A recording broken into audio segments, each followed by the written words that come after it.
Hi everyone, welcome back. What I have for you in this video clip is some leftover wood that I've had from building my shelter, some damp wood, and basically what I've done is built a log cabin fire or a crisscross fire, and I also could make it an upside down fire if I started from the top here and just laid a small fire up here and let it burn its way through. But it's been quite handy, all these small bits of logs and cut-offs from the larger limbs that I've used.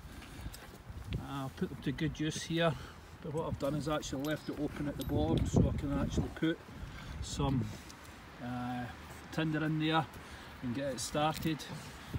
There you go, good use of the extra bits of logs that you're left with when you've done all your shelter building. There's Royal giving an inspection. Right then, catch you all in the next video. See you soon. Cheers.